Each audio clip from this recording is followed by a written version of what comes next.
This is Langhorne Slim, and you're watching 101.9 KINK Radio in the Skype live studio. Please welcome to the stage the law, ladies and gentlemen.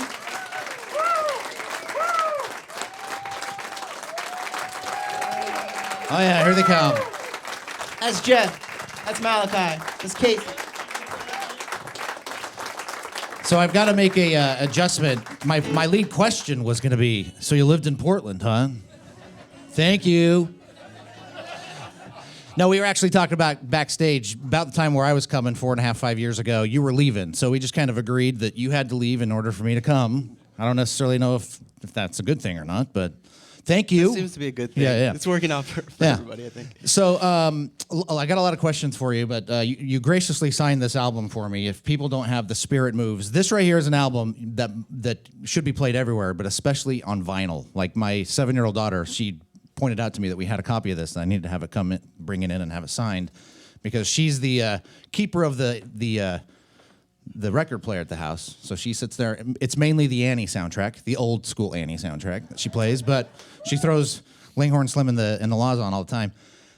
Let's talk about this album. And I'm sure you've talked about it quite a bit. You approached this album completely different than your previous records, and for a lot of reasons, but mainly because for the first time you were sober.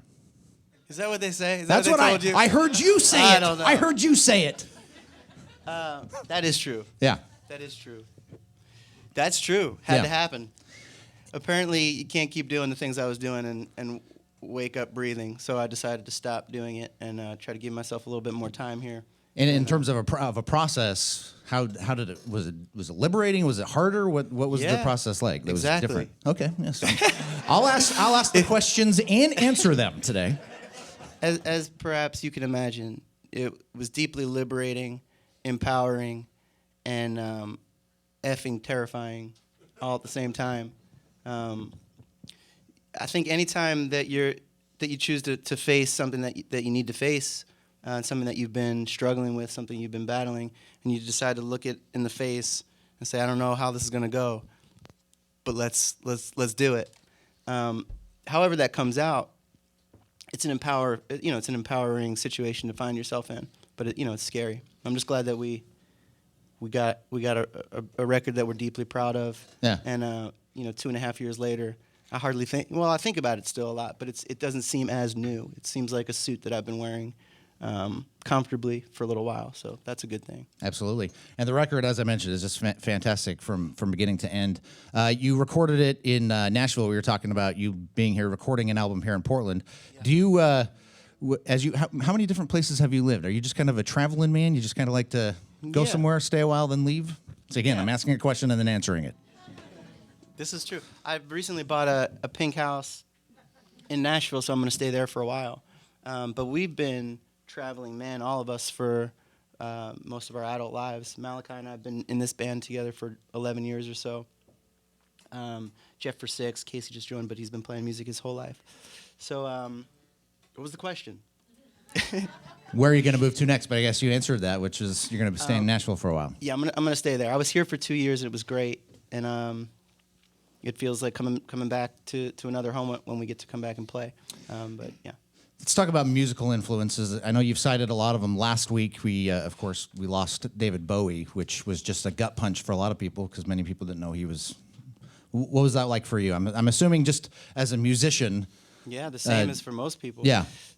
Keep telling people Ziggy Stardust was my first favorite record of all time. I would listen to it when I was about maybe Michael Jackson before, but when I started getting turned on to certain other things, that record, listened to it all the time on cassette.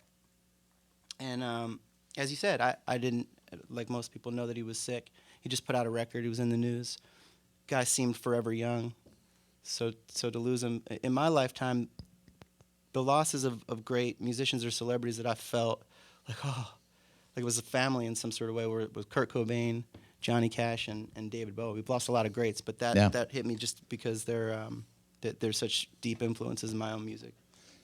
Would you say, so actually you just answered that question that I was going to ask, which was that would you put Bowie into that top tier of He's way up there, yeah. I guess for a lot of people, whether he was your number one guy or not, just I was talking about this on the radio the other day, just that gut punch when I woke up Monday morning. He was more than just an incredible musician. He was just a soul rebel that everybody can connect to or relate to, because we want to be free in a way, and that he seemed so very free, I think, because he was so willing to take it a bit beyond where a lot of us are comfortable to go. At least it appeared that way. Sure.